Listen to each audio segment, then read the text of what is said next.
Suscríbete a nuestro canal TVC Play y activa las notificaciones. Desde el Centro de Noticias en Televicentro, para Honduras y el mundo, a continuación el foro líder de la televisión en Honduras. Frente a frente, con Renato Álvarez. Buenos días, bienvenidos a Frente a Frente. Hemos decidido este viernes volver con el tema de la COVID-19 porque impresiona cómo Europa está volviendo a aquella crisis que tuvo en marzo, abril, mayo inclusive. Miren, solo ayer en Italia que estaba siendo referente de buenas decisiones en la segunda oleada, ayer registró cerca de 9,000 positivos y 83 muertos. En Francia, ya París ha tomado decisiones fuertes para evitar la propagación. Inclusive Alemania está viviendo momentos de tensión por esta segunda ola de coronavirus. Y entonces, recordándonos de lo que sucedía el año pasado en diciembre en China, luego a comienzos de este año, febrero, marzo en Europa, abril, donde estábamos conmovidos por los registros diarios de personas contagiadas y de muertos, porque hubo días que eran miles y miles de muertos en estos países. Y ya luego vino a Honduras, donde ha impactado también, claro, todo es relativo en función del número de personas en relación a esos países. Pero viendo lo que pasa ahora en esta segunda ola en Europa, es de preocuparnos y de llamar la atención a la población de Honduras. El que miremos ese montón de carros en las calles y carreteras de nuestras ciudades, que no nos relaje que esto ya pasó. El que observemos que gradualmente se ha ido abriendo la economía o reactivando la economía, que no nos vuelva indiferentes, que no nos vuelva confiados. Y se los digo hasta por mi propia experiencia. Y ahora miro más movimiento vehicular en las calles y en algún momento ya me relajo con la mascarilla, ya me relajo con el lavado de manos, con el gel en las manos, lo que hace unos 3 meses no sucedía. Uno cuando ya mira el montón de gente en las calles, cuando ya mira más flujo vehicular en las calles, como que pierde la noción y cree que ya vive en la normalidad. Y es lo peor que uno puede pasar, es la mayor falsedad. Está latente esa enfermedad, ese virus. Por lo tanto, hoy dijimos, vamos a retomar ese tema para que no nos relajemos. No nos relajemos quienes tenemos la obligación desde los medios de concienciar a nuestra población y le sirve de terapia hasta uno mismo. No crean que yo con el índice digo no se relajen, no. A mí me sirve de terapia también. No te relajes, no te fíes. Si es cierto que en 7 u 8 meses no te has contagiado, muchos de tus compañeros no se han contagiado, cuidadito, se pueden contagiar si pierden la seriedad, si pierden el rigor y la disciplina. Por eso mismo hoy vamos a retomar esta temática porque no queremos que nos pase como Europa. Bueno, es que nosotros vivimos en esa primera ola, ¿verdad? Nosotros vivimos en esa primera ola realmente. Pero como se nos venía otra pandemia, que de hecho la tenemos, que es la de la economía, la de los despidos, las suspensiones, la quiebra de empresas, no ha habido más opción que reactivar la economía, que abrir esto. Y es aquí donde debemos tener cuidado y no confiarnos. La normalidad no la hemos alcanzado. Y la nueva normalidad tenemos que respetarla. La nueva normalidad es que esa mascarilla la debemos utilizar, que el lavado de manos debe ser frecuente. Esa es la nueva normalidad. No nos volvamos indiferentes, no creamos que vivimos como estábamos en enero, diciembre, noviembre del año pasado. No. Por eso mismo los invito a que sigan el programa, porque tengo a distinguidos panelistas esta mañana. Gabriel Andino tiene ya el titular del programa. Iríamos a la pausa, volvería a presentar a los invitados e iniciar ya con este programa. Adelante, Gabriela. Así es, licenciado, muy buenos días a nuestros televidentes. De inmediato le damos a conocer el tema de este viernes para que participe con nosotros en este importante foro. Por favor, no nos volvamos indiferentes a la COVID-19, es el tema de este viernes, para que usted pueda participar a través de nuestras redes sociales certificadas en Twitter y Facebook, @FrenteAFrenteHN. Por favor, no nos volvamos diferente a la COVID-19, el tema de hoy en Frente a Frente. Frente a Frente presentó el tema del día. Bueno, el presidente de Francia, Emmanuel Macron, anunció un toque de queda nocturno que regirá en París y 8 ciudades más a partir de este día. Hoy tenemos, a partir de mañana, 17 de octubre, hoy es 16, para reducir el incremento de contagios de COVID-19 registrado en los últimos días. La medida se extenderá durante 4 semanas y contempla multas para aquellos que incumplan la norma. Toque de queda. Si usted no conoce París, va por primera vez a París y va a encontrar una París en la madrugada sin actividad. Y los que conocemos París, si vamos ahora y miramos esa París con la nueva normalidad, sin gente en la madrugada, nos quedaríamos asombrados. Porque París es linda en la noche, es linda después de las 11 de la noche hasta que amanece. Lo es en el día también, pero la actividad nocturna en París es enorme. No concibo yo a París en la madrugada sin actividad, pero han tenido que tomar esa decisión, más otras 8 ciudades, porque se estaba incrementando la COVID-19. Toque de queda nocturno que va a regir en París a partir de este sábado. Los alemanes, ya les voy a dar el dato de los alemanes, Los italianos, ayer 9,000 casos positivos, 83 muertos. Los italianos en marzo son los que más sufrieron en Europa, conjuntamente con los españoles, pero los italianos, es que era barbaridades. Fuimos testigos de videos cómo los camiones del ejército llevaban los muertos y los enterraban en fosas comunes. A ellos también hay que agradecerles que las autopsias le indicaron a los médicos de Honduras y de todo el mundo cómo tratar la COVID y un poco más de información de cómo tratar la COVID. Pero en este momento están enfrentando la segunda ola con suma preocupación por el número de contagios.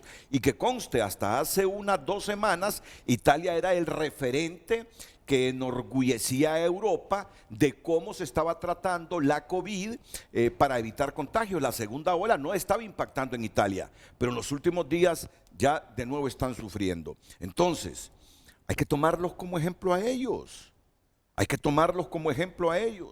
Y uno cree que con el movimiento económico y vehicular es que ya no hay pandemia en Honduras. Cuidado, ese virus anda ahí en todos lados. Hay que tener cuidados y por eso nuestros invitados aquí hoy, el doctor Marco Tulio Luque y la doctora Marlene Montes, ambos del Seguro Social, nos van a dar información muy importante y crear más conciencia en la población a que no nos confiemos, ¿verdad, doctor? Así es. Correcto, ¿verdad, doctora?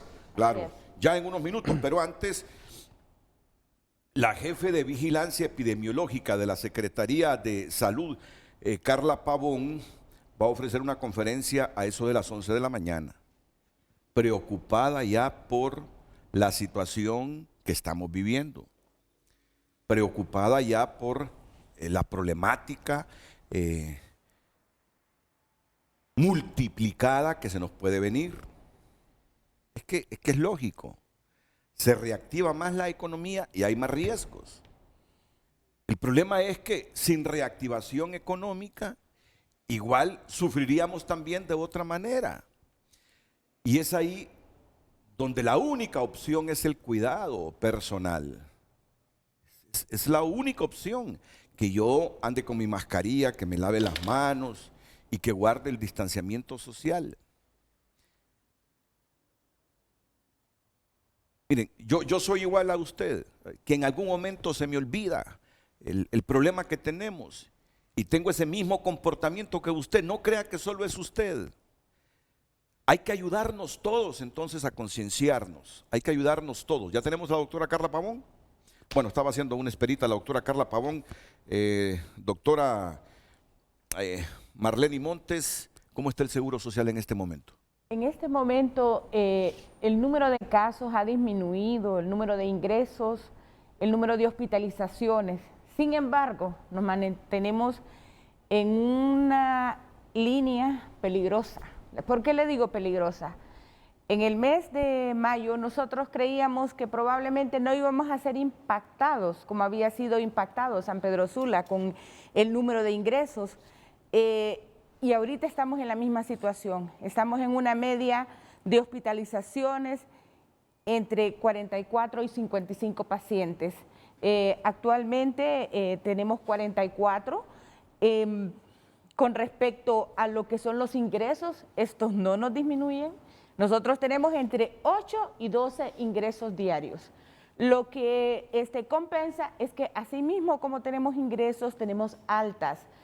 Pacientes que van a su casa a terminar de recuperarse porque como sabemos todos ahora, esta enfermedad pues no dura 14 días, puede durar hasta 50, 60 días y estas personas se van a recuperar a su casa, a hacer terapia respiratoria al centro de rehabilitación que tenemos en Barrio Abajo. Pero la situación no es de que estamos así relajados. Nosotros no hemos ocupado los pisos, porque en el pico de la pandemia nosotros ocupamos en un 90% todo el hospital con pacientes COVID. Llegamos a tener 310 pacientes hospitalizados por muchos días consecutivamente y nuestra media era de 225 pacientes en los meses de junio y julio, que fue los días más terribles. Y como le digo, no estamos relajados, se está trabajando con estrategias. A través de la dirección médica se está trabajando con lo que es la telemedicina, porque vemos de que muchas de las enfermedades, muchas patologías, pues se han estado atendiendo medianamente, no de una manera integral, por la misma situación de riesgo para ellos y por la misma patología de base de ellos. No, yo sé que ustedes no están relajados, los relajados somos la población, claro, yo sé que ustedes están en alerta permanente porque son conscientes que en la medida que se reactive más la economía hay más riesgos y que si la población no es disciplinada se va a contagiar. ¿Sí? Y nosotros no necesitamos ir a hacer un estudio. Usted sale de su casa, empieza a observar todo su entorno, usted va a ver una persona con mascarilla, otra sin mascarilla, sí, otros con la mascarilla acá abajo. ¿Por qué? Porque esta enfermedad nos está obligando a que cambiemos nuestro estilo de vida. Y es lo que la gente no cree. Cree que nosotros los epidemiólogos somos exagerados. Que exageramos con que tienen que andar con su mascarilla, que exageramos con que tienen que protegerse sus ojos, que exageramos con que tienen que lavarse sus manos.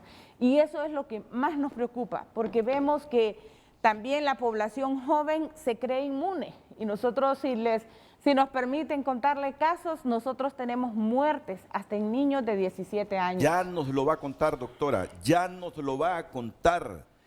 Han tenido muertes por COVID hasta en niños de 14 años. Le está hablando a los jóvenes, no se relajen, no crean que son inmunes, no crean que no son susceptibles de contagio o de complicar su salud. Por eso está aquí también el doctor Marco Tulio Luque, que es infectólogo pediatra y gerente de servicio de pediatría del Seguro Social. Ya nos va a hablar el doctor. Antes solo quiero presentar a la jefa de vigilancia epidemiológica de la Secretaría de Salud, porque igual está preocupada está preocupada por lo que ve en las calles, ya comienza a hacer cálculos de que esto podría multiplicarse si no revertimos nuestras actitudes. ¿Cómo mira la situación, doctora Carla Pavón? Muchas gracias y muy gentil por atendernos esta mañana. Buenos días, licenciado Renato, buenos días a mis colegas que están ahí en su programa. Creo que es importante siempre hablarle a la comunidad, a la población hondureña. Como decía la doctora, nos vemos preocupados, pero antes de preocuparnos nos ocupamos mucho más. Los médicos, todo el personal de salud que estamos enfrente, vemos a una población muy relajada, vemos a una población que es cierto que nosotros tuvimos un espacio, un respiro en los hospitales, pero eso no significa que nosotros estemos relajados, eso no significa de porque ya no están tan colapsados los hospitales, es que nosotros vamos a agarrar a la calle sin responsabilidad, y eso lo estamos viendo, y eso nos obligó a la unidad de vigilancia de la salud a hacer nuevamente proyecciones. Es cierto, nosotros hacemos proyecciones, pero al ver que la salida de los hondureños es de una manera no como debe hacerlo, creo de que nos obliga a nosotros a hacerle una proyección a las autoridades para que nosotros replanteemos ahora la situación y ver, a salud le toca nada más hacer una replanteación y prepararse, porque los hondureños no se están preparando, los hondureños creen que esto ya está controlado, y vemos a nivel mundial donde han cerrado nuevamente provincias, han cerrado ciudades, sí, porque ven un rebrote, y esto, don Renato, sería catastrófico para Honduras en la parte económica. Nosotros no somos un país donde nos abunda el dinero, sino que somos un país donde nosotros somos una población trabajadora que vivimos del día a día, y por lo tanto el sacrificio no solo es de la comunidad médica, no solo es del gobierno, no solo es, sino es de aquellos sectores que cerraron sus negocios, y aquellos pequeños de la empresa privada se sacrificó, todo mundo se sacrificó para echar a la borda todo ese sacrificio. Vemos a un país vecino que la cuarentena fue muy corta, ¿verdad? El confinamiento fue muy corto. Vamos a Costa Rica, que tenía un éxito al inicio, pero abrió sus puertas tempranamente, y ahora vemos está pasándole la factura a Costa Rica, porque también el comportamiento, es que esta pandemia es de un comportamiento humano, y el comportamiento humano es difícil de controlarlo, pero creo de que ustedes hacen una gran labor. Ese medio que usted tiene, hoy me está escuchando el pueblo hondureño, esas reuniones que hacen masivamente, ese aglomeramiento que están haciendo masivamente, nos va a pasar la factura, y nos va a pasar la factura no solo en los hospitales, no solo en la parte económica, sino con nuestros familiares. Creo que debemos ser un poco más responsables. El hondureño debe de entender que este virus nos vino a cambiar la vida, este virus es para usar mascarilla, este virus es para lavarnos las manos cada momento que lo necesitemos, es para usar gel, es para usar el distanciamiento, que es lo que no están haciendo. Me veo frustrada cuando veo de que hay un partido y todo el mundo va a celebrar juntos, y así no es, don Renato. Creo de que debemos tomar conciencia. ¿Cuáles son las proyecciones, doctora Carla Pavón? Mire, las proyecciones son en aumento, las proyecciones no son tan alentadoras. Nosotros de aquí para el 30 de octubre, lo más cercano que tendremos más de 196,000 casos. Y siendo generosa, siendo muy, no siendo exagerada, pero hemos dicho, los epidemiólogos no proyectamos para que las cosas sucedan en ningún momento. Los epidemiólogos hacemos proyecciones para dar una orientación a quienes toman las decisiones en el país, son para que no se cumplan, pero esto se va a evitar siempre y cuando la población hondureña cumpla con las medidas de bioseguridad. De lo contrario, podría sobrepasar esa cantidad de casos que nosotros estamos proyectando. Estamos proyectando hasta para enero, porque van a haber eventos donde la población próximamente va a salir, pero si va a salir, debe de hacerlo de manera responsable. Como le digo, yo podría decirle que de nada sirve que no les entren al estadio a celebrar un partido si afuera está aglomerada la persona.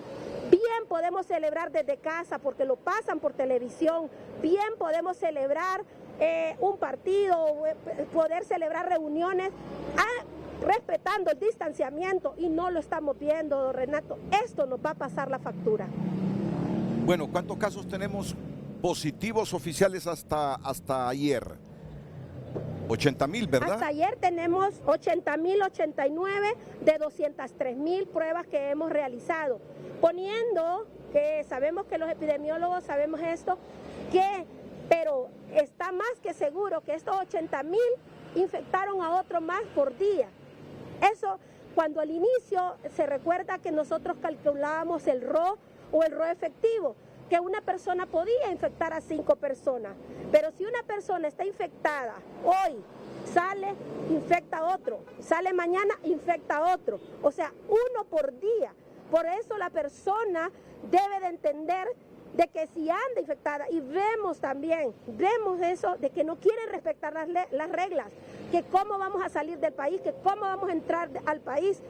Discúlpeme, hemos hecho protocolos y los protocolos se deben de respetar.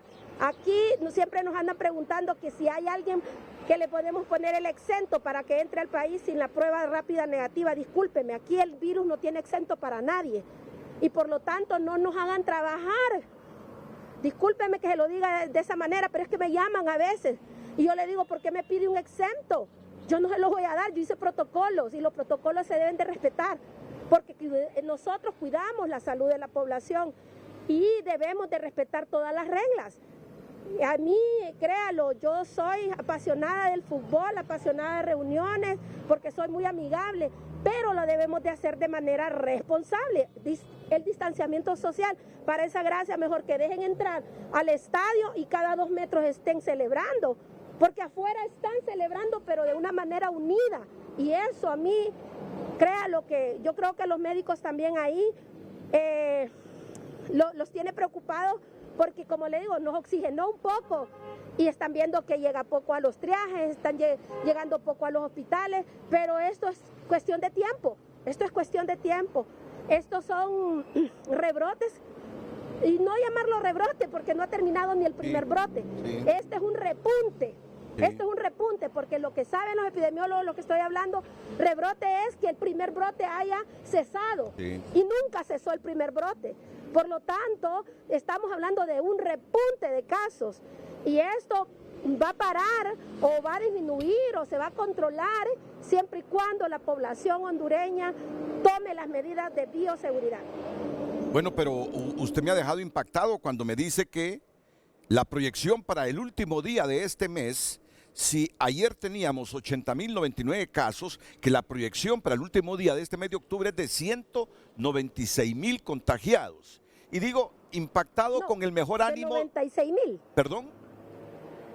De 96,000. Ah, 96,000. O sea, es que mire, pero usted lo mirará poco, pero hemos sido considerados porque estamos buscando hacer las proyecciones.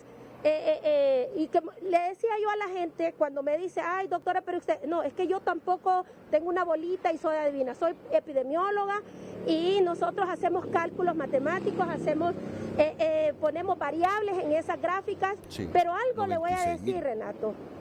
Sí, 96,000, pero es que este rebrote, este repunte va más acelerado que el primero. Usted va a ver, nosotros vamos a tener un aumento considerable cuando nosotros hagamos más pruebas todavía.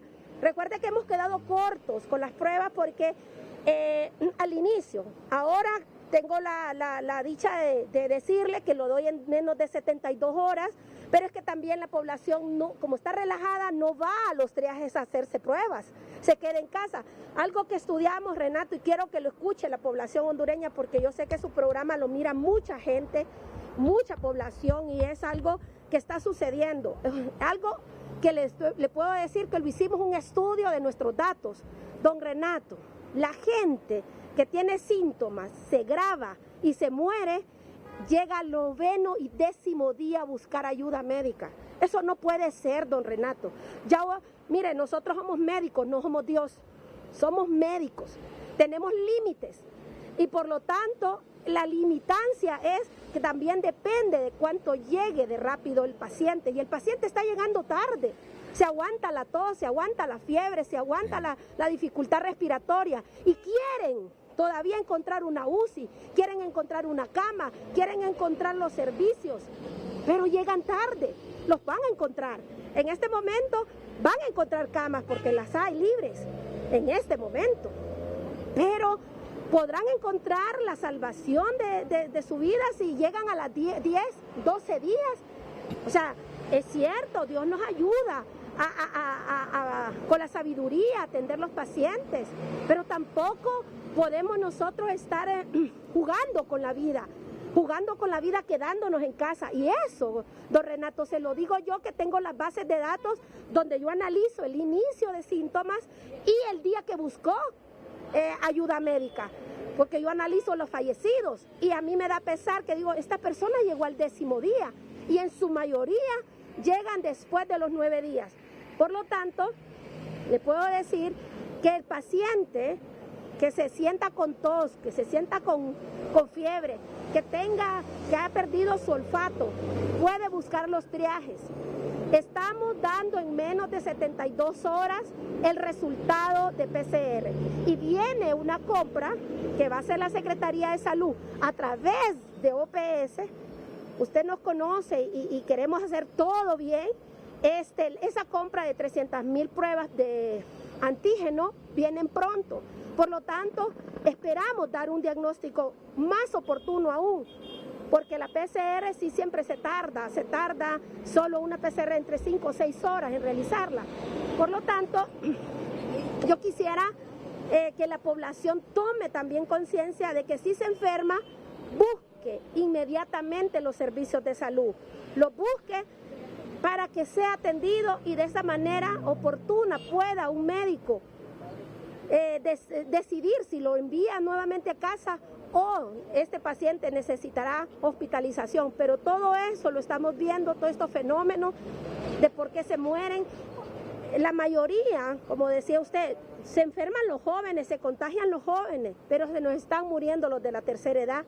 Este país, ¿será que se nos va a quedar sin la sabiduría? Porque los de la tercera edad fueron los que nos abrazaron, los que nos enseñaron a caminar, los que nos enseñaron a tener esta vida que hoy tenemos. Y hoy no nos importa ir a una fiesta, quitarnos la mascarilla, ir a una reunión y volver a casa, a donde están aquellos que nos enseñaron a caminar, que nos abrazaron, que nos enseñaron valores. Y hoy esa gente es la que se está muriendo. Algo que decía la doctora también, no solo la tercera edad, es mínimo. Las personas jóvenes, a mí me dolió un colega de 31 años que murió en esta semana. O sea, es algo que decimos nosotros, bueno, 31 años, joven, una persona joven, estudió mínimo 8 o 9 años para llegar ahí y se le fue la vida. Entonces es algo que la población anda allá relajada, que cree que no le va a pasar nada, que este virus ya está controlado. En el mundo entero no está controlado. Hay preocupación en el mundo. ¿Por qué no preocuparnos nosotros también?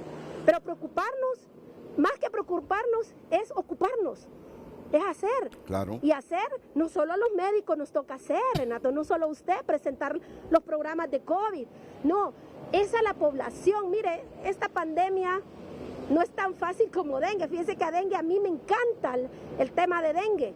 ¿Por qué? Porque yo analizo un lugar y digo, bueno, controlo el vector, lo mato, lo fumigo, le elimino criaderos, y se bajó la incidencia de dengue, poniendo los insumos, poniendo BTI, poniendo aquarresling, y ya, se mató el virus. Y aquí el vector, el que transmite el vector, y llamémoslo así, somos los humanos.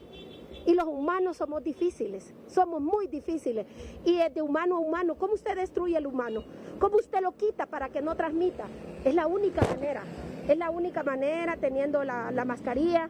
Tenemos análisis, don Renato, tenemos análisis por departamento, tenemos análisis por municipio, porque salimos, corremos y decimos, Olancho está grave. Es que Honduras en sí debe de cuidarse.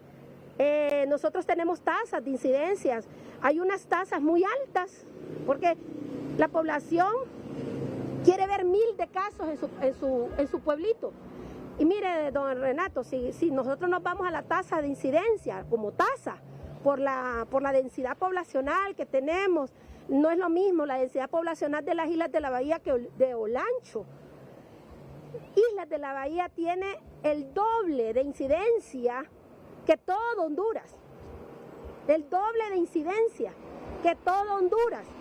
Por lo tanto, es dependiendo también de dónde yo analizo. Y por eso es que nosotros en la unidad de vigilancia estamos casi todos los días analizando datos y decirles, no descuiden mire, el alcalde tiene un papel fundamental. Los alcaldes deben de cuidar su gobierno, porque ellos tienen Honduras, un pedazo de Honduras a su cargo. Y yo creo que aquí el papel de los alcaldes debe ser fundamental, porque ellos harán la diferencia también. Aquí los alcaldes tienen que apegarse a las directrices de salud, a las directrices de SINAGER, porque nosotros cada día estamos analizando, cada día estamos proponiendo, se va a fortalecer. En este momento, ¿qué nos queda? Fortalecer los triajes, fortalecer los equipos de respuesta rápida, fortalecer las brigadas, fortalecer los hospitales, la estructura hospitalaria, la infraestructura hospitalaria. ¿Por qué? Porque vemos que los casos van a venir. Claro. Ahora nos queda prepararnos. Si el hondureño tampoco se prepara, de nada va a servir el esfuerzo suyo, el esfuerzo de la empresa privada, el esfuerzo de aquel zapatero que cerró su tienda y que no vendió el 15 de septiembre, porque el mercado se fue. Aquellos que hacían botitas, aquellos que hacían trajes para que nos alegraran la vida el 15 de septiembre, perdieron. De nada va a servir todo ese esfuerzo si los hondureños no nos ponemos esta mascarilla. De nada. Todo el esfuerzo, llámese de quien lo haga. Así es, doctora. Porque todos estamos poniendo un granito de arena en este esfuerzo. Mire, vamos a estar pendientes de la conferencia que usted va a brindar en aproximadamente 2 horas. Ya nos ha adelantado parte de esa información. Islas de la Bahía está pegado, el doble de incidencia que el resto de Honduras. Olancho va por ese camino, ¿verdad?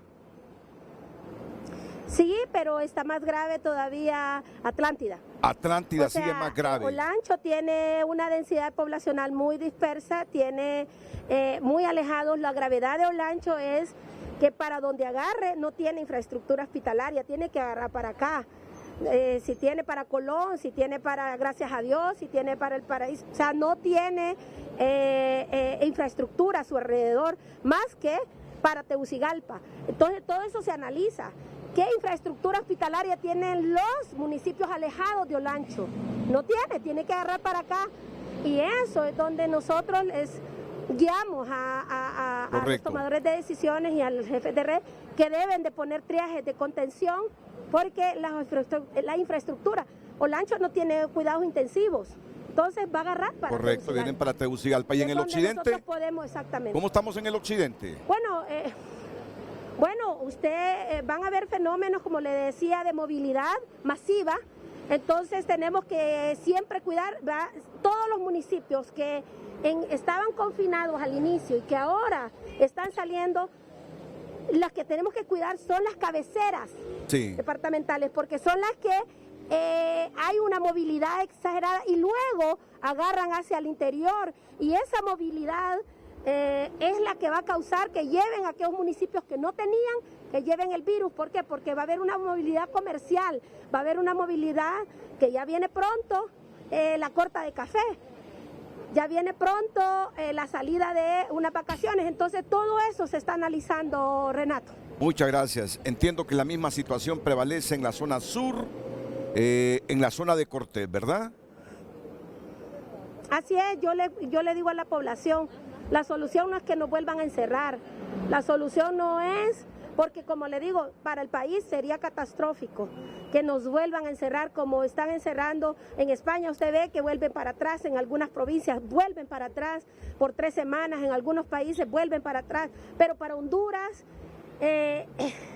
tendríamos que empezar, pero sería muy drástico, porque la economía de los hogares está muy crítica, la economía de los hogares está muy crítica, y entonces yo solo veo un taxista, veo un conductor de bus, veo un vendedor de zapatos que viene ahorita, próxima la Navidad, entonces sería catastrófico cerrarle la entrada de este diciembre a la gente que no tuvo oportunidad de todo el año de producir de llevar pues sustento a su casa. Muchas gracias. Es muy preocupante. Aquí es de decirle a la población, continúe usando la mascarilla. Muchas gracias, doctora. Vamos a estar pendientes de otros elementos suyos más tardecito ahí en la Secretaría de Salud. Carla Pavón, jefa de Vigilancia Epidemiológica de la CESAL. Ya ven, por eso les digo, no nos relajemos. Y miren esto, segunda ola de coronavirus en Europa. ¿Qué países están viendo rebrotes de COVID-19? Europa está viendo un resurgimiento de los casos de COVID-19 después de controlar con éxito los brotes a principios de año con un estricto confinamiento que había conseguido frenar la epidemia. España y Francia, más preocupantes, con cifras similares o superiores a las del primer brote. Miren, cifras superiores en España y Francia a las del primer brote.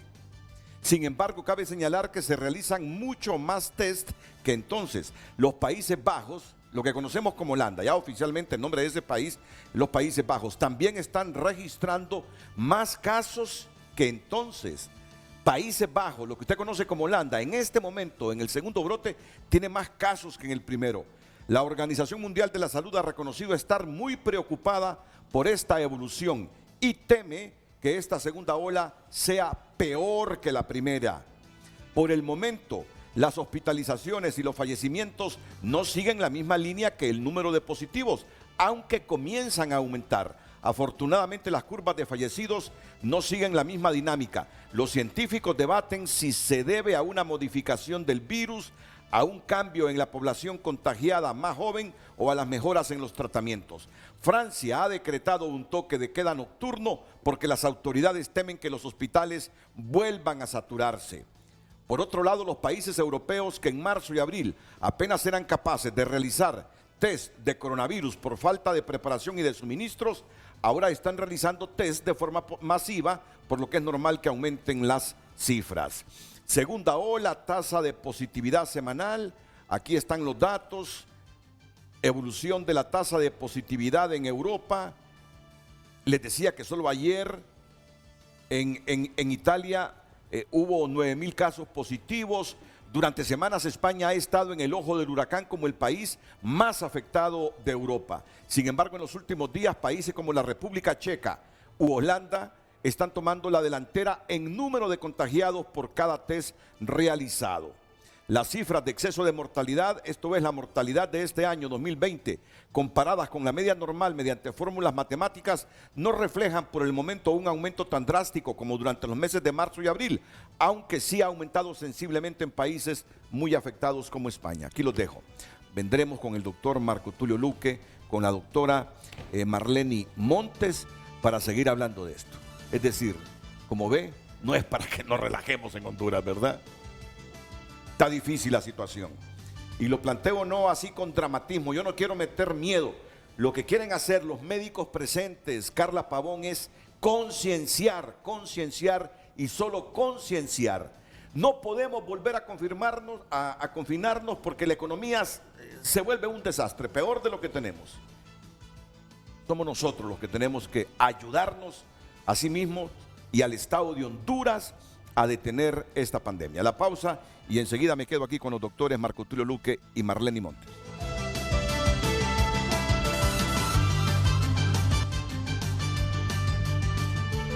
Bastantes mensajes que nos llegan a nuestras redes sociales y de inmediato le damos lectura. En Twitter nos comenta David Rivera: en Copán mucha gente está indiferente a la pandemia. La mayoría de las autoridades no hacen cumplir las disposiciones. Mucha gente sin mascarilla, incluyendo muchos transportistas.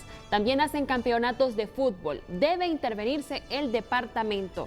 Nos dice preocupados David Rivera. También nos dice esta cuenta: el indiferente es el gobierno. Nunca pasaron las 1.500 pruebas promedio PCR diarias. No brindaron equipo biomédico de calidad a los miembros de primera línea. La estafa de los hospitales móviles. Partidos del oficialismo están en campaña convocando a miles. Triajes sencillos, dice Eduardo Ulloa. Gobierno y población no debe confiarse ante una nueva oleada de COVID. A la población ser más cuidadosos, seguir con las medidas de bioseguridad y al gobierno hacerles un llamado. Por favor, no cierren las salas COVID de los diferentes hospitales del país. Podría ser que lo peor esté por venir. Y contesta Juani Lozano: deben decir dónde está el dinero de los hospitales porque no hacen más de 3.000 pruebas. Esto es ser serio, dice José Luis Moncada. Las aglomeraciones pueden causar un rebrote alto. Por lo mismo, la semana morazánica debe distribuirse en 2 semanas. La primera, los vehículos con placa del 0 al 4 y la segunda del 5 al 9, sin importar la identidad. Eso ayudaría a disminuir contagios y más actividad controlada de turismo. Tenemos un último mensaje de Juan y Lozano: por favor, que la doctora diga cuándo van a hacer las más pruebas de PCR o antígeno. Esto es ser serio, no tienen ni idea de cuántas personas realmente son reactivas o han desarrollado anticuerpos. Por favor, no nos volvamos indiferentes con la COVID-19, el tema de hoy en Frente a Frente.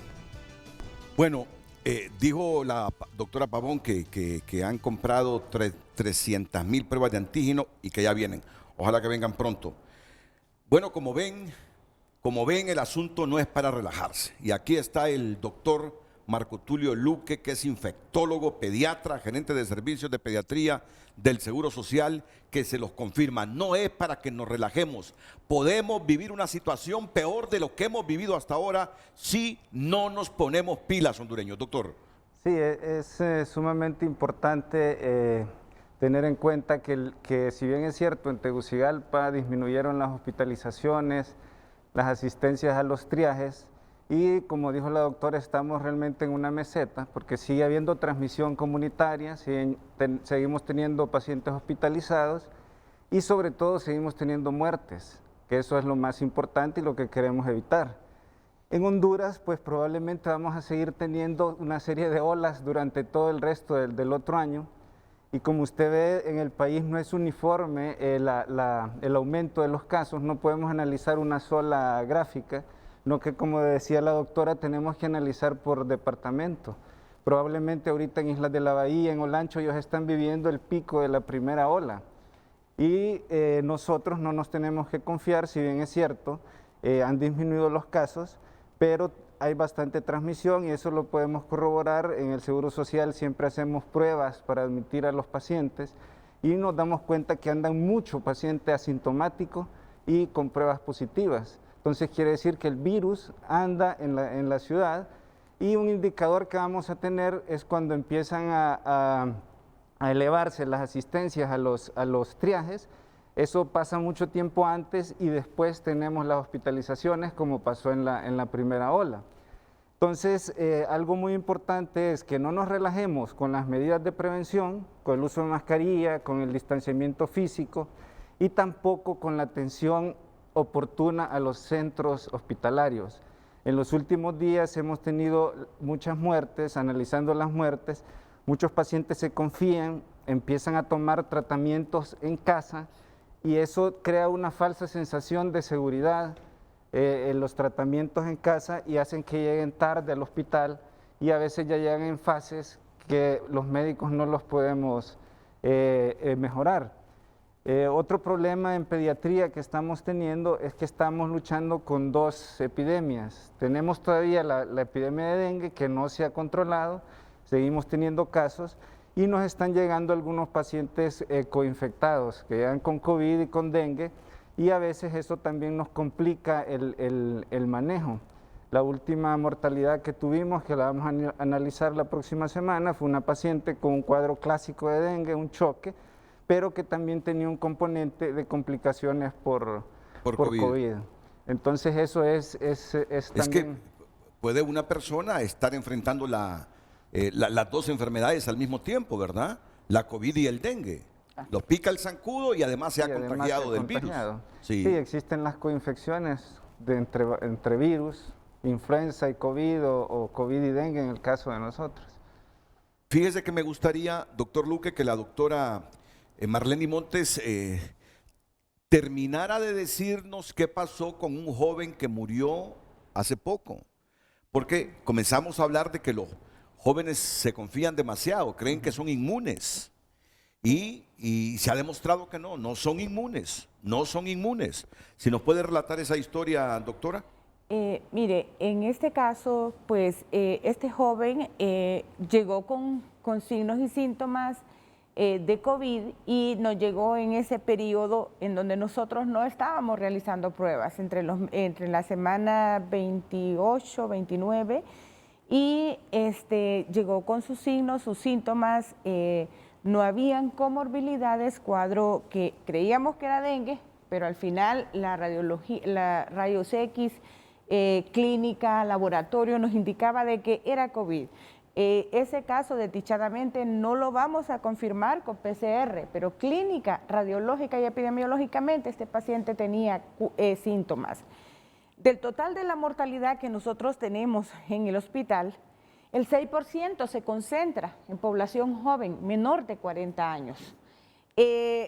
Antes nosotros creíamos que no eran los vulnerables, sí. Pues sí, tienen factores de riesgo, otros no tienen factores de riesgo y sencillos se enferman, no se medican, se automedican o llegan muy tardíamente al hospital. Con esto de los jóvenes, pues nosotros analizábamos en esta semana el comportamiento de la positividad de las pruebas, pues desdichadamente como país tuvimos la mala suerte de no tener pruebas en el momento que más lo necesitábamos. Así es. Entonces una pregunta que nos hacíamos, ¿por qué los positivos son los jóvenes? Porque fueron los que tuvieron la oportunidad de hacerse pruebas en el inicio de la pandemia. La gente de las empresas, la gente incluso los batallones, porque esta gente fue bastante afectada por la pandemia, pero en ellos pudimos hacer diagnósticos oportunamente con ese tamizaje, porque el Seguro Social, desde que consiguió sus pruebas rápidas, aunque hemos sido fuertemente criticados, pues se empezaron a hacer contra viento y marea. Entonces, en eso que nos salían positivas las pruebas rápidas, pues se hacía el hisopado. Entonces, teníamos la oportunidad de diagnosticar personas asintomáticas. Nosotros llevamos confirmados 1.895 casos y más del 50% son gente joven, o sea, gente menor de 50 años. ¿Qué pasó con la pandemia? En la pandemia nos llega el impacto de esos jóvenes que habían sido infectados, fueron a infectar a los adultos mayores a sus casas. Esos adultos mayores ya no tuvieron la oportunidad de hacérseles una PCR y fueron los que nos llenaron los hospitales. Nuestra mortalidad del 82% se concentra en la población mayor de 50 años y a medida aumenta la edad, más alta ha sido la incidencia. Nosotros tenemos casi un corte ahí como de los 80 años y más, porque no tenemos más personas afiliadas de esa edad.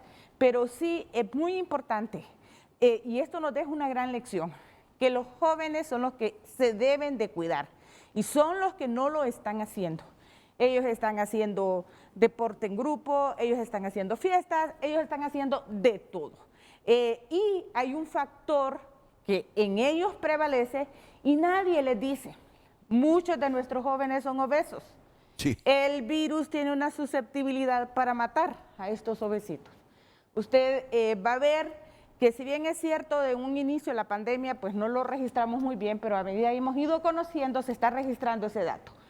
¿Cuántas personas que han tenido una obesidad u obesidad mórbida se nos complicaron por esta enfermedad? Esta es una enfermedad que es tan impredecible. Seguimos con las estadísticas, revisé unos últimos artículos este fin de semana. El 80% de la población sigue siendo asintomática o con síntomas leves. El 15% de esta población presenta síntomas leves a moderados que se pueden manejar en la casa. Y el 5% ocupa esa hospitalización. De esa hospitalización podemos tener el 1.5% que necesita cuidados intensivos, pero siempre siguiendo un orden. Yo me enfermé, tengo fiebre, tengo dolor de garganta, no le siento sabor a los alimentos, tengo mucho dolor de cabeza, tengo dolor de cuerpo, no voy a decir tengo dengue, voy a empezar a tomar acetaminofén y suero, o voy a tomar maíz, el tratamiento maíz, no. Tiene que ser manejado por un médico, porque el médico es el que conoce cuáles son las etapas y cuál es el medicamento, cuáles son las intervenciones que va a hacer, y él sabe cuándo es que él lo va a referir. Entonces, lo que hablaba la doctora Pavón, ¿qué pasó en esta pandemia, en el primer pico? La gente llegaba 9, 10 días, 11. Nosotros tuvimos casos que la gente solo llegaba a morir. Y tenemos que tener bien pendiente algo. Esta enfermedad cursó con algo muy particular, el estigma.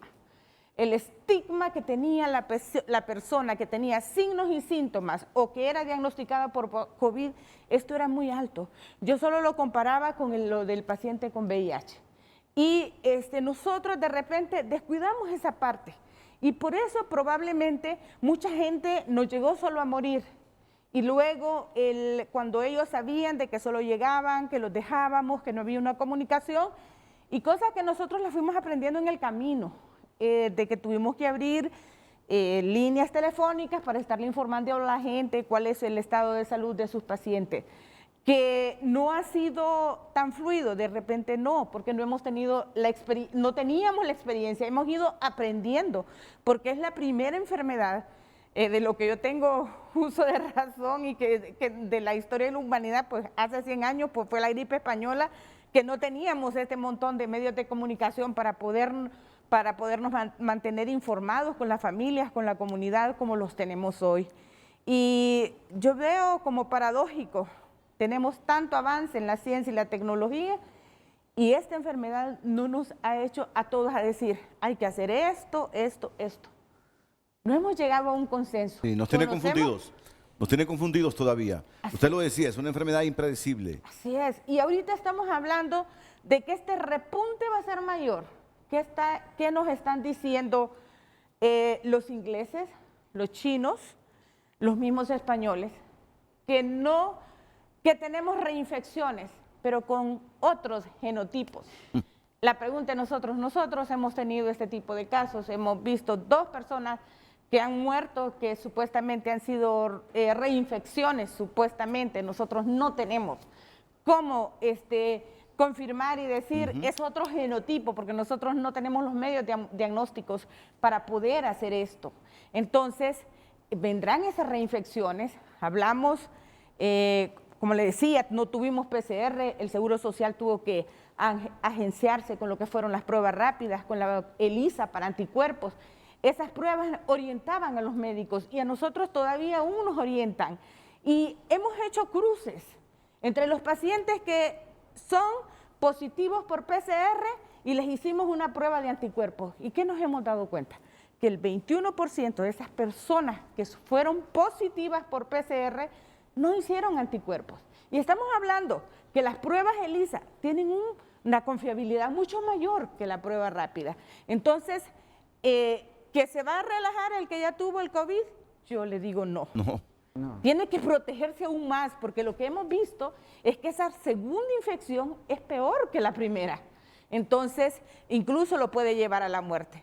Entonces, los mensajes que les dejamos es, cuídese, use su mascarilla, Yo sé de que la situación económica en el país es difícil, pero yo sé que si usted se acerca a alguien que puede y le dice, regáleme una mascarilla, se la va a regalar, porque yo, por lo menos los que somos conscientes, yo sé que una mascarilla hace la diferencia a cuando yo no ando la mascarilla. Bueno, jóvenes, bueno, todos, ¿verdad? Todos. Pero mi mensaje en este instante, especialmente para los jóvenes que están escuchando a los médicos, ustedes también son susceptibles de contagiarse, de enfermarse. Y si van 9, 10 días a buscar tratamiento, pueden ir complicados, solo a morir también. Pero lo peor, ustedes pueden ser los vectores para que la abuela, para que el abuelo que está tranquilo en casa, para que la mamá mayor, para que el papá mayor puedan infectarse por responsabilidad de ustedes, que siguen haciendo deportes así, colectivos, que siguen en fiestas. Escuchen lo que está diciendo aquí la doctora y el doctor, lo que decía Carla Pavón. Así que ustedes, por favor, deben asumir una actitud más responsable en este momento, porque Honduras está en una meseta, debemos admitirlo, ¿verdad? En una meseta, pero con el virus ahí latente. Con transmisión activa. ¿Correcto? Usted se infecta, usted multiplica las infecciones y nos puede venir, si no revertimos esta actitud, más complicaciones de la que tuvimos en los meses de junio y julio. Sí, como usted dice, tenemos que estar preparados. Esta pandemia no se va a terminar ahorita, tenemos que estar preparados para largo tiempo, inclusive por lo que hemos visto es que después de 3 meses en los países que ya tuvieron epidemia empiezan a descender los anticuerpos. Sin embargo, todavía no se sabe exactamente cuánto dura la protección.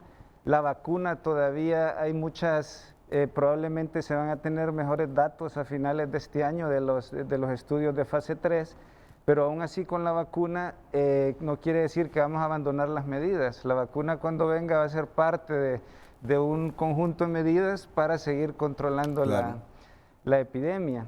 Y probablemente en nuestro país igual no vamos a tener acceso para vacunar en forma universal, no que grupos prioritarios. Entonces, realmente que tenemos que acostumbrarnos y seguir aplicando las medidas por lo que resta de este año y probablemente del siguiente año. Yo quiero que ustedes me ayuden en algo, porque yo no quiero confundir a la gente. Pero ayer se comunicó con nosotros en el noticiero estelar TN5 el doctor Marco Tulio Medina. Y Honduras formaba parte de un ensayo clínico con un montón de países. Y justamente ayer salió el informe de 4 medicamentos que según el estudio no ayudan en el tratamiento de la enfermedad. Y ya voy a presentar el nombre de esos 4 medicamentos que en este estudio clínico patrocinado por la Organización Mundial de la Salud, en el que participó Honduras, se concluye que hay 4 medicamentos que no hacen el efecto que se esperaría en el tratamiento del coronavirus. Y además voy a presentarles un vehemente llamado de una señora del departamento de Copán, que está asustada, dice, por la indiferencia de las autoridades municipales y departamentales de todo ese departamento en las medidas de prevención a tomar por esta enfermedad. Así que les sugiero su atención y desde luego siempre las participaciones de los doctores Marco Tulio Luque y Marlene Montes, y vamos a reforzar ese puntito que mucha gente está sometiéndose a tratamiento hasta después de 9, 10 y 11 días de estar enferma. ¿Cómo llamar a esto? Yo no quiero juzgar ni calificar a nadie, porque igual yo podría ser una persona similar a aquellos que nos pega dolor de cabeza y nos tomamos una pastilla. Y hasta que ya no podemos, cuando pasan 10 días, vamos a buscar al médico. Pero no seamos irresponsables, y me incluyo yo. No seamos irresponsables. A los menores indicios, a los primeros indicios, perdón. Dolor de cabeza, ¿qué más, doctora? La fiebre. Esa Fiebre, tosecita, dolor de fiebre. Dolor de garganta. corramos a buscar la asistencia médica. Vamos a reforzar esta arista porque es muy importante.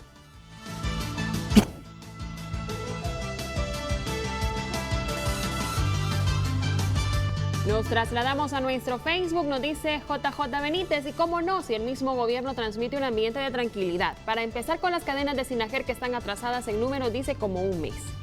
Carl Sanz, dile a esos políticos que dejen de robar. Carlos Peckerman, el indiferente es el gobierno. Buenos días para Marlene Brown. Fanny Sánchez dice, buen día Renato, estamos cansados de estadísticas inventadas. Ponen de ejemplo países que han estado a prueba y error y no es malo. Pongan de ejemplo un país como Suiza que no tuvo cuarentena y no le afectó la pandemia como nosotros 7 meses y no bajan los números. Si no hay cura por los momentos, lo que deben de aconsejar es proteger su organismo, que el mismo cuerpo repela la enfermedad. No es con gel ni lavándose las manos que van a parar esto, dice. También dice Yoli Palacios, y eso que Costa Rica, su pueblo es mucho más educado que el nuestro y aún así la gente no está cooperando y ya les está yendo como en feria con la pandemia. Imagínese a nuestro pueblo que tiene un bajo nivel de educación y de remate todo lo politizamos. No nos va a llevar San Quintín con ese repunte de la pandemia. También nos comenta, y sí, son más de 86,000 casos, no de 80,000. ¿Por qué hablan de 96,000 casos y activos son más de 30,000? Hablen con números reales. Un último mensaje dice, lamentamos, licenciado Renato, que en Santa Rosa de Copán, debido a las concentraciones del Partido Nacional, las múltiples campañas políticas, el COVID-19 aumentó de forma masiva. Ellos aclararon que no importan los muertos. Continuamos con el foro de este día. A propósito de ese departamento, y luego voy con el doctor Marco Tulio Medina y los 4 medicamentos que en el estudio o ensayo clínico en el que participó Honduras, los 4 medicamentos que no se ha comprobado pues que no ayudan al tratamiento de la enfermedad de la COVID-19. Primero, este vehemente llamado de una ciudadana catracha del departamento de Copán. Buenos días, don Carlos. Yo le escribo, más bien le hablo de Santa Rosa de Copán. Yo quiero, como ciudadana de Santa Rosa, preocupada por la crisis, yo quería más bien, tal vez usted le hiciera llegar este audio a don Renato para que se dieran cuenta de lo que pasa en la ciudad. Estamos en categoría 5 como uno de los departamentos con más alto nivel de contagio y letalidad de la enfermedad de COVID.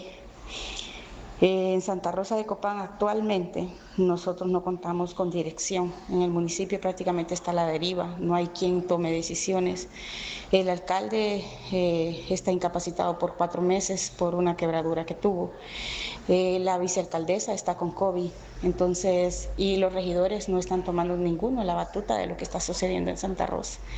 De prácticamente autoridades locales no tenemos. Existe un hospital de Occidente casi prácticamente saturado, según lo que dijo el director del hospital. Tenemos una encargada de la Secretaría de Salud en el departamento que cree que haciendo informes y dando estadísticas se va a arreglar la situación. Copán es una zona eminentemente agrícola, donde vienen muchos campesinos a realizar cortes en estos meses y eso si no se controla se va a poner peor. Quiero decirle que Santa Rosa se supone que estamos en fase 3 y no es así. O sea, prácticamente los negocios están en un 100% abiertos.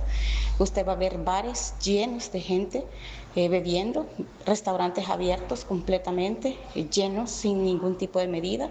Los comercios y algunas instituciones no respetan el número de circulación, dejan entrar a quien quieran.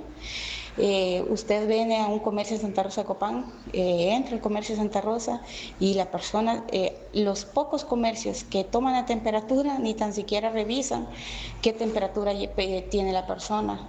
O sea, toman la temperatura solo por medir por un requisito. A veces los termómetros están hasta en mal estado y eso lo hacen la mayoría de las instituciones acá en Santa Rosa. No, pero el número de circulación, eso no se respeta aquí. Entonces usted va a ver un centro de triaje que solo funciona 8 horas al día. Y la enfermedad, pues usted sabe que no tiene tiempo. La enfermedad puede ser a cualquier hora, debería de ser habilitada en los centros de triaje. En fin, Santa Rosa es un completo desastre. Aquí todo el mundo, las autoridades están pensando en campañas políticas, en que si solicitan cerrar el comercio, los comercios y medios de comunicación se le van a tirar encima en Santa Rosa porque están bastante parcializados. Pienso que mucha gente, solo las autoridades en sí, están tomando la pandemia como algo político, económico y personal. No lo están viendo en función del pueblo. Y esto súmele que el pueblo no quiere respetar, no están respetando las medidas de bioseguridad. La mayoría usa incorrectamente la mascarilla, pero el día domingo hubo un concierto autorizado por el alcalde de Santa Rosa en esta ciudad, cosa que usted sabe que estamos en categoría 5. La gente que está contaminada con COVID, aquí es un pueblo pequeño, todo el mundo se maneja la información, y la gente anda con COVID en las calles comprando en supermercados e incluso hasta en esos aglomeraciones de personas en mercados y todo lo demás. Entonces yo acudo a ustedes para que ustedes a través de sus medios investiguen, que no queden con mi palabra, que investiguen qué es lo que está pasando en Santa Rosa de Copán realmente y que se den cuenta de que Santa Rosa está a punto de colapsar y convertirse lastimosamente en Guayaquil. Mi persona ha perdido dos seres queridos en 40 días, no es fácil, es difícil la situación. Vivimos con el temor de que algo malo pase, cuidándonos, pero lastimosamente me veo impotente, por esa razón estoy llamándolo, ante lo que está pasando en Santa Rosa, ¿verdad? Porque muchos nos cuidamos y un buen porcentaje de la población no lo está haciendo, y pues las autoridades nada. Entonces hagan algo ustedes a través de su digno medio, se lo rogamos de parte de Santa Rosa. Hay un montón de gente que quieren que Santa Rosa se cierre por lo menos 3 semanas, el comercio y todo, y en 3 semanas esto puede bajar, pero de lo contrario esto se va a incrementar y se va a poner peor. Y contamos con un hospital de Occidente que no tiene medicina, no tiene personal, no tiene equipo. El equipo que tiene no lo saben manejar. Los médicos que están en el área COVID son jóvenes, son personas inexpertas que atienden con todo el cariño a los pacientes, pero de igual manera ellos no tienen la capacitación para manejar un equipo de los que tienen aquí en el hospital, ¿verdad? Entonces, si usted quiere hacer pruebas de COVID en el hospital, estando interno las personas en el hospital, usted tiene que salir a hacer exámenes. Esos exámenes valen 2.600 o 2.700 lempiras. Le piden medicamentos que andan entre 35.000 a 50.000 lempiras porque el hospital de Occidente no los tiene. Entonces, esto nadie lo dice. Y es bueno que un medio de comunicación lo diga, tan importante como el de ustedes, que lo diga, que se den cuenta la gente que aparte que tienen el riesgo de que no se sabe, esta enfermedad es una moneda al aire y usted no sabe de qué lado le va a caer. Entonces, haciendo informes, no se va a arreglar esto. Saliendo con cadenas todos los días que ya nadie las escucha porque nadie cree, nadie confía en esos datos. Aquí hay una institución que deberían de investigarla, salieron 200 personas contaminadas y ahí está funcionando. Están ya dejando que las personas vayan a trabajar aún sabiendo que están con COVID porque tienen atrasada la producción y nadie dice nada en la ciudad. Entonces, ¿qué está pasando? Entonces, se los dejo a ustedes para que ustedes puedan hacer algo, ustedes como un medio de comunicación, que puedan hacer algo por la ciudad y que puedan hacer algo por nosotros, porque no hay otra forma que a través de ustedes se den a conocer. Investiguen lo que yo les estoy diciendo y ustedes se van a dar cuenta que no es una mentira lo que yo estoy diciendo. Le agradezco mucho por haber escuchado este audio. Que Dios le bendiga. Bueno, es un llamado a los periodistas del departamento de Copán. Yo sé que son periodistas valientes, que se arriesgan. Esa zona ha sido zona de trasiego de drogas y han asumido riesgos. Y ahora van a ser valientes también en denunciar lo que está pasando en ese departamento, lo que está pasando en Santa Rosa. Le sugerimos a René Rojas que nos investigara, que nos preparara una nota. Ya la pasamos, la vamos a repetir en este noticiero, pero que siga investigando con la independencia que le damos para que denuncie cualquier anomalía ahí o indiferencia en el tratamiento de los pacientes o en la prevención de la enfermedad. El tiempo que se tomó la señora en darnos este mensaje coherente, largo pero coherente, reflexivo, vale la pena para que la ayudemos. Estamos con usted, señora. Bueno, sobre los medicamentos que dicen no hacen efecto positivo en el tratamiento de la COVID-19 y que se demostró en un estudio o ensayo clínico patrocinado por OMS y que participó Honduras. Esto es lo que nos dice el doctor Marco Tulio Medina. Es un honor para el grupo de investigadores de Honduras, particularmente de los hospitales Atlántida, el Hospital San Felipe, el Instituto Cardiopulmonar, el Hospital Militar y el Hospital Leonardo Martínez, quienes junto con la Universidad Nacional Autónoma de Honduras y la Secretaría de Salud participaron en el estudio Solidaridad de la Organización Mundial de la Salud con el apoyo de la Universidad de Oxford. Honduras ha participado junto a 30 países y la Organización Mundial de la Salud ha resaltado los datos de la investigación sobre 4 medicamentos: Remdesivir, hidroxicloroquina, lopinavir y asimismo el interferón beta 1A, los cuales, de acuerdo con la investigación presentada el día de hoy y que está bajo evaluación por la revista internacional New England Journal of Medicine, plantean de que estos 4 medicamentos no mejoraron la mortalidad y que esta situación implica que debemos de seguir investigando nuevos medicamentos que puedan reducir la mortalidad de esta enfermedad, para lo cual se está planteando ya el uso de nuevos antivirales, de medicamentos antiinflamatorios potentes y de anticuerpos monoclonales que serán evaluados en Honduras. Este es el estudio más grande llevado a cabo a nivel mundial en 30 países, donde se han evaluado más de 11,000 personas. ¿Qué les parece, doctores Luque, doctor Marco Tulio Luque y doctora Marlene Montes? 4 medicamentos que se los repito, que según este ensayo clínico en 30 países, incluido Honduras, en 4 o 5 hospitales en Honduras, el Remdesivir, la hidroxicloroquina, lopinavir e interferón no disminuyeron la mortalidad, dijo el doctor Marco Tulio Medina. ¿Qué tal si me dan la opinión después de la pausa? Ok, muy bien.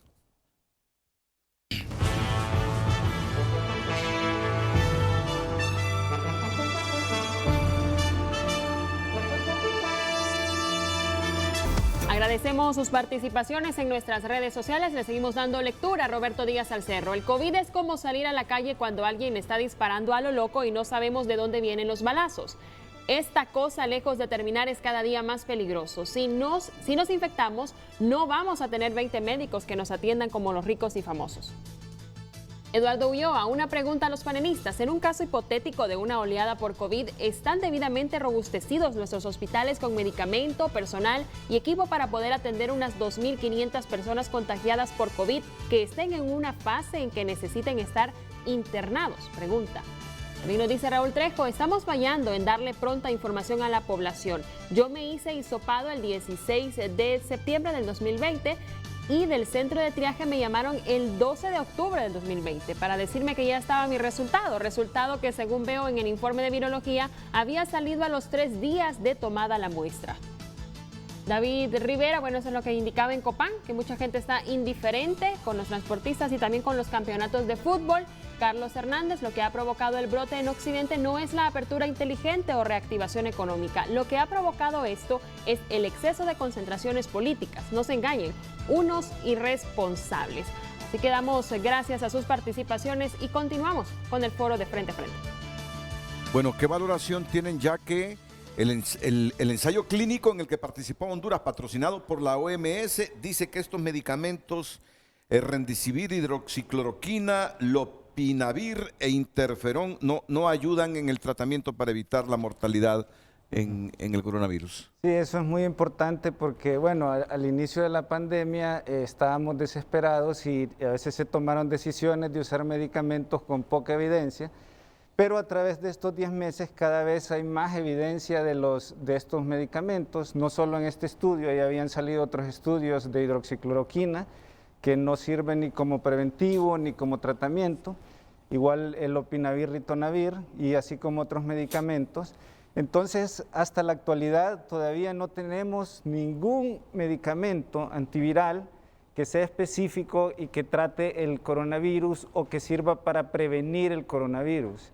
El único que tuvo datos beneficiosos fue Remdesivir, que disminuía los días de hospitalización. Disminuía días de hospitalización en los Estados Unidos de 15 a 11 días, pero no se demostró que disminuyó mortalidad.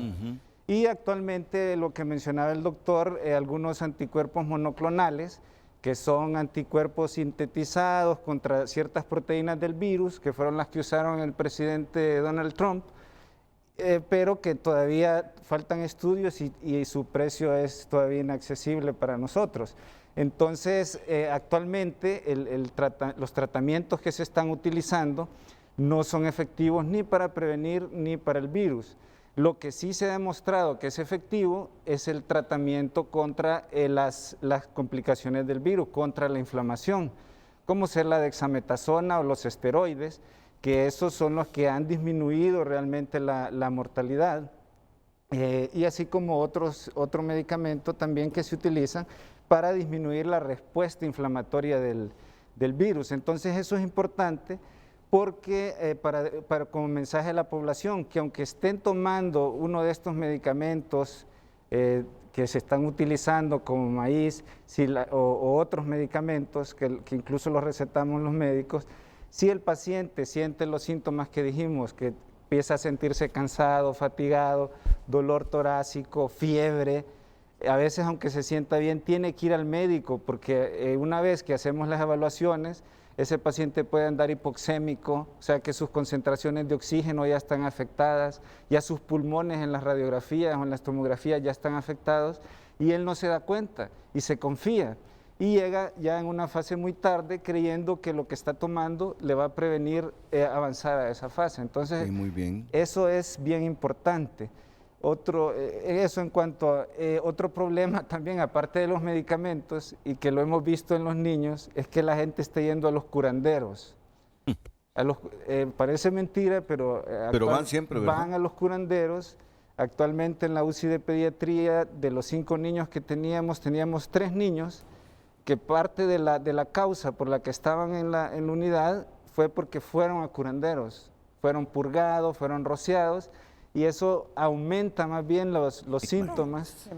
Por ejemplo, un dengue deshidratado, lo llevan, lo rocían, lo purgan, se deshidrata más y nos terminan en la UCI. Entonces, lo importante es eso, ni automedicarse, ni ir a curanderos. Ya las hierbas y eso es algo que las autoridades más bien deben de tomar parte en este asunto porque están causando bastante daño. Entonces, como mensaje final, todavía no tenemos un medicamento antiviral específico ni preventivo.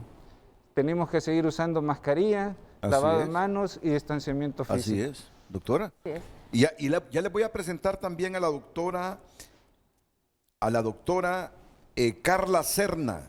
Es internista en el Hospital Regional del Seguro Social en San Pedro Sula. No es internista, doctora. O le estaba haciendo indicaciones ahí a la dirección de cámaras. Es que la agarramos justamente en el momento que estaba haciendo indicaciones. Alicia, dice que llama. Ok, doctora, ya vamos a ir con usted para que nos dé un detalle de lo que está pasando ahí en San Pedro Sula. Con este asunto de los 4 medicamentos que la OMS dice que no reducen la mortalidad. Pues nosotros siempre hemos tenido claro todo esto de que realmente estamos dando, a medida se ha ido investigando, los protocolos que se han estado manejando en el hospital se han ido modificando, pero siempre estamos seguros de que ninguno de todos ellos nos daba una seguridad 100%. Certidumbre, ¿verdad? Sí. Entonces, por eso es que insistimos en que el paciente que tiene signos y síntomas de la COVID tiene que asistir inmediatamente al médico y él es el que va a decidir el tipo de tratamiento, el esquema que le va a dar según la etapa en que se encuentre y según las comorbilidades que él tenga. El doctor Medina habló de seguir explorando y buscando, dijo, antiinflamatorios más potentes. ¿Hay ¿hay antiinflamatorios más potentes?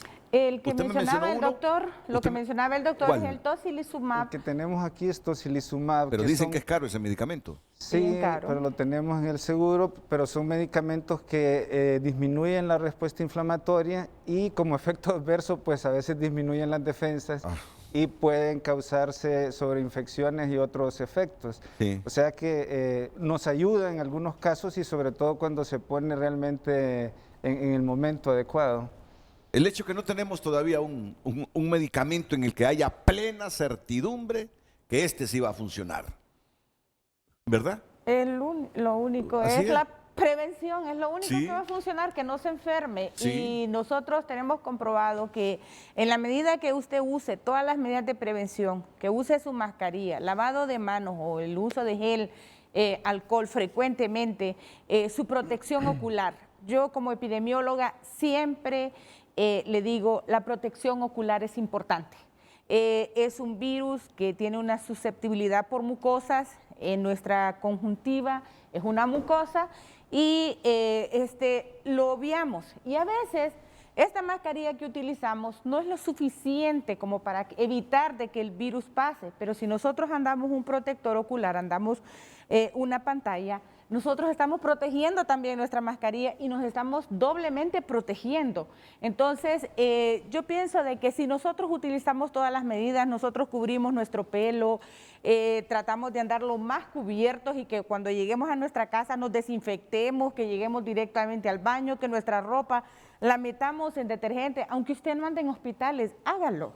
Eso no es costoso y solamente es un cambio de la manera en cómo vivíamos antes a una manera diferente.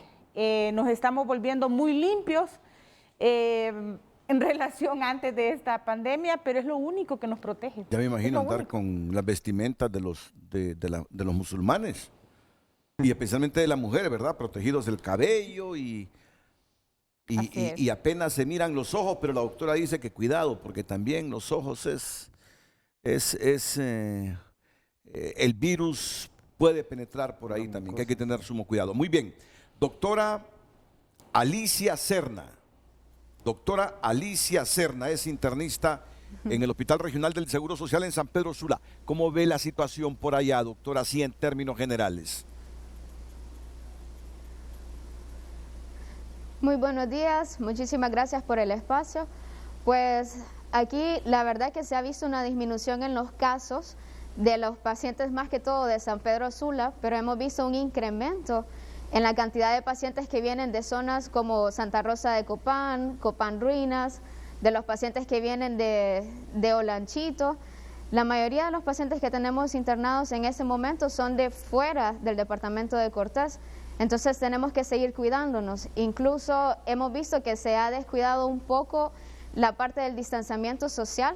Si podemos empezar a ver, la gente todavía está haciendo filas sin distanciamiento social en la consulta externa, en el laboratorio, incluso en rayos X, a pesar de que se le dice, el personal de la institución le dice que por favor tomen distancias, no se está tomando la distancia adecuada y probablemente vamos a ver que van a incrementar los casos. Y lastimosamente estamos notando que los casos que se están presentando en estos momentos están siendo un poco más severos que los que estábamos viendo unos meses atrás. Entonces hay que seguir cuidándonos, no hay que bajar las medidas de protección. Lo que dice la doctora es totalmente cierto, nos protegemos la nariz y la boca, pero se nos olvida también que el virus puede entrar por la mucosa de los ojos. Entonces la careta es algo indispensable que tenemos que usar con el momento de que nosotros decidamos salir y más que todas las personas mayores, ¿verdad? Porque muchas veces las personas jóvenes son asintomáticos y no creemos de que el virus nos pueda afectar, pero cuando llegamos a casa podemos contagiar a nuestros padres, a nuestros abuelos y es ahí cuando vienen después que lamentamos, ¿verdad? Que podemos llegar a lamentar perder un ser querido por un descuido de nuestra parte. Entonces hay que seguir cuidándonos. Cuando vayan a restaurantes que ya se están abriendo, por favor tomar las medidas de protección, no creer de que porque estamos en un lugar que estamos a distancia de otras personas. Recordemos que la persona que tenemos enfrente puede ser completamente asintomática y tenemos menos de 1 metro de distancia en una mesa. Entonces, no bajemos la guardia, por favor, porque esto no se ha acabado. Lamentablemente el coronavirus va a seguir conviviendo con nosotros por mucho tiempo, pero todo depende de nosotros si queremos cuidar a nuestra familia y a nosotros mismos para poder evitar consecuencias letales, podríamos decir, en algunos casos. Ahora que usted nos decía que ni el distanciamiento social guarda la gente ahí en el Hospital del Seguro Social en San Pedro Sula, solo me acordé de videos que vi en algunos países de Asia como Pakistán, en que la autoridad con un mecate hacía que guardaran la distancia los pacientes. Yo sé que eso no lo vamos a hacer aquí porque va a ser un factor, otro factor más de violencia en el país. No lo podemos hacer, pero en esos países así era. Con mecates hacían que la gente guardara el distanciamiento. Ahora, ¿están llegando a los 9, 10 días o la gente está siendo más responsable en buscar el médico a tiempo? Doctora Alicia Serna. Pues lo que hemos estado viendo es que los pacientes sí buscan el médico al momento que inician los síntomas y se están tratando en casa, y cuando ya presentan síntomas más severos, como cuando empiezan con la disnea o necesitan ya aporte de oxígeno, llegan al hospital.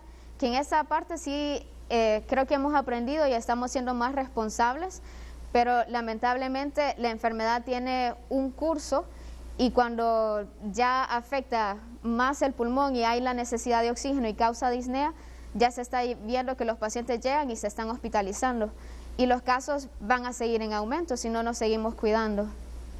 ¿Escuchó la información sobre ese ensayo clínico que hicieron 30 países con los 4 medicamentos que dicen que no ayudan tanto al tratamiento?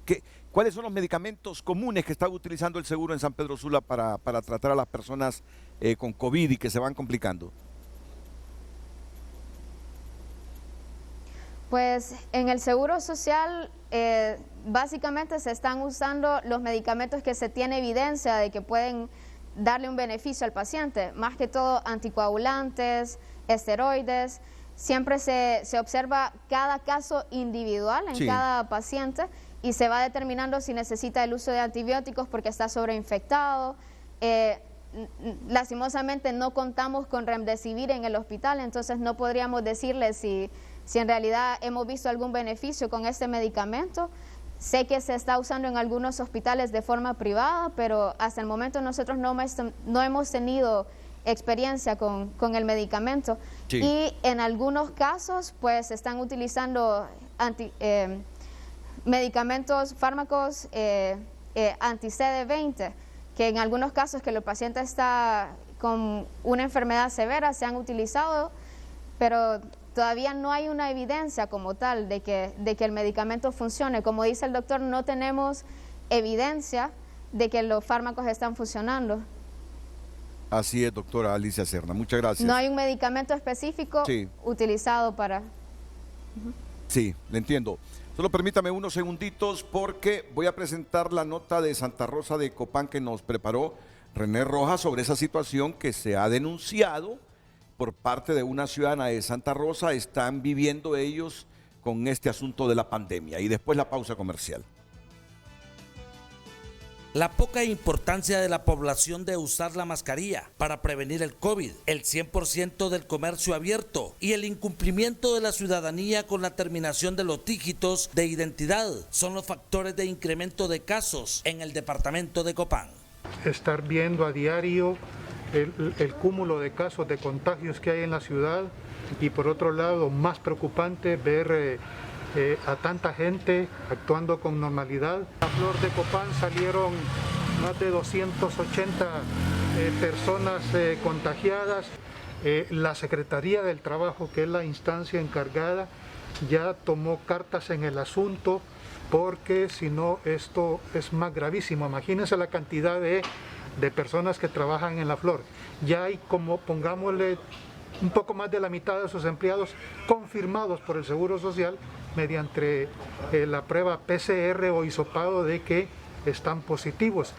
Para este médico asistencialista, asegura que la división de las autoridades gubernamentales de salud, SINAGER y gobierno local, división marcada por sectarismo y color político, las consecuencias al final las ha sufrido el pueblo santarrocense.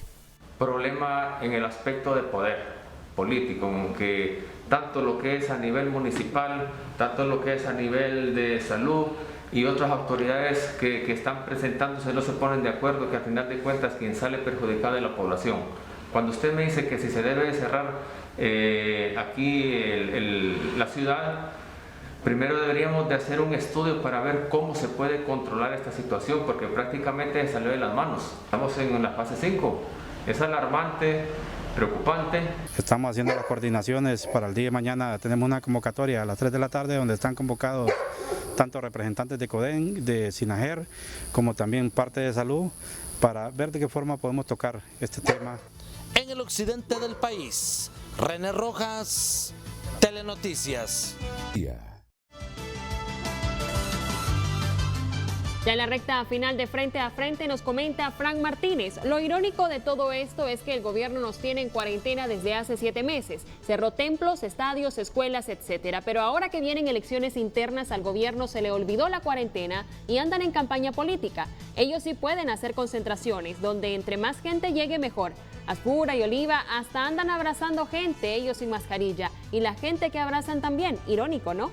El virus existe, pero también hay que tomar en cuenta que las pruebas que se hacen no tienen ninguna credibilidad. Hoy salen positivas, mañana negativas y viceversa. Entonces, esas estadísticas no son reales. ¿Cómo puede que sean más los contagiados?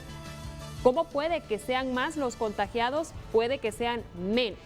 También dice Yesenia Castillo, creo que los alcaldes deberían de poner autoridad. El alcalde de Juticalpa debería de comenzar por cerrar los bares y ventas de bebidas alcohólicas. En cada barrio de Juticalpa hay 2 y hasta 4 negocios de bebidas y en los bares en medio de los hogares.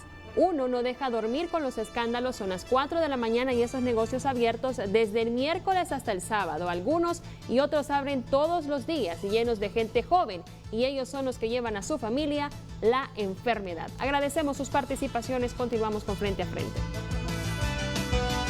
Y yo voy a despedir a los médicos, tanto en San Pedro Sula, Alicia Serna, como a Marco Tulio Luque y a Marlene Mendoza aquí en Tegucigalpa con esta temática. Con esta temática, miren que la palabra, yo la miré hasta hoy, admito. La palabra hasta hoy la vi y me sorprendió cuando la miré. COVID-19, ¿qué es? ¿Una sindemia? ¿Y por qué hay científicos que proponen llamar así a la crisis del coronavirus? No pandemia. ¿Pandemia o sindemia? ¿Cómo se debe llamar a la crisis del coronavirus? Primero, debemos tener claro qué significa sindemia, ¿verdad? Sindemia es la suma de 2 o más epidemias o brotes de enfermedades concurrentes o secuenciales en una población con interacciones biológicas que exacerban el pronóstico y carga de la enfermedad. ¿Qué es lo que tenemos? ¿Pandemia o sindemia? Hasta en esto debemos estar claros. Después de la pausa, con esta temática vamos a concluir.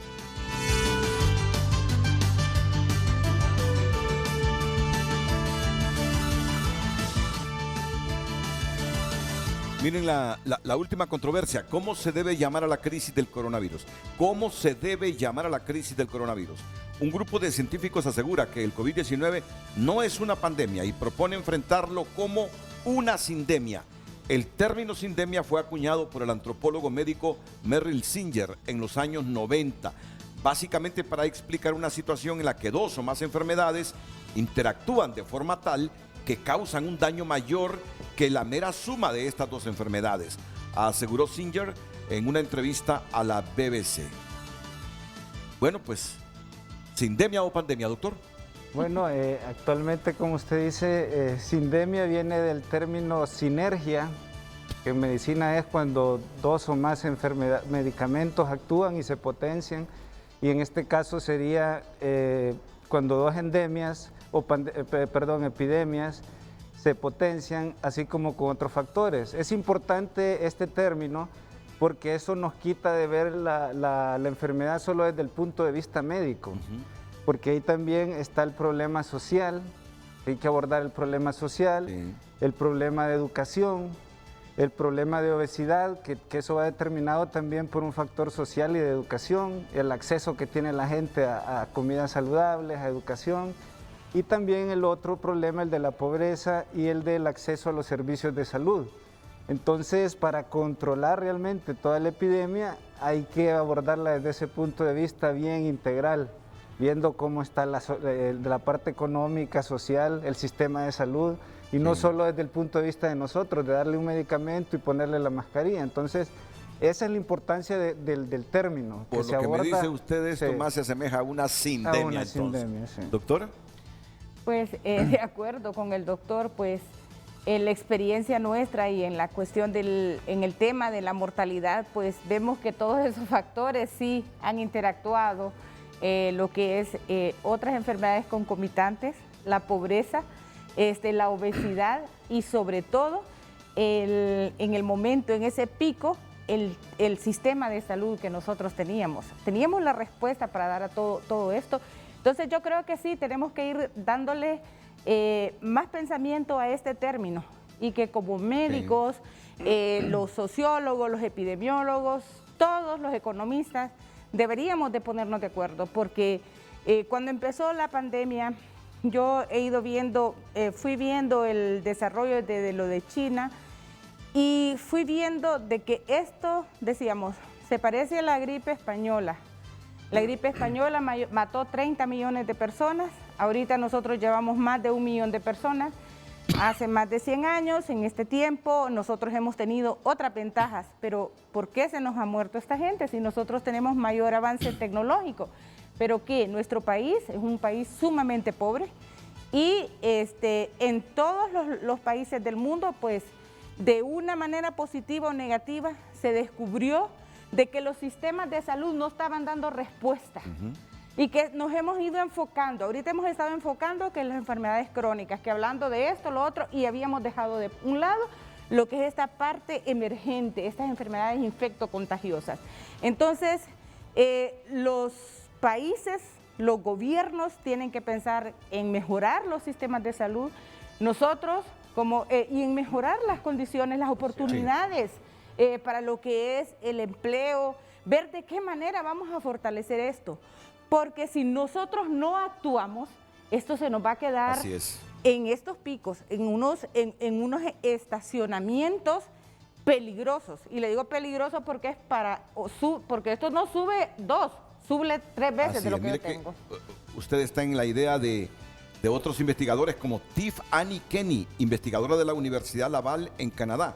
Sostiene que hacer frente a la COVID-19 desde el punto de vista de la sindemia permitiría fijarse no solo la enfermedad infecciosa, sino también el contexto social de las personas. Así es. Creo que ya en poco tiempo ya esto será oficial.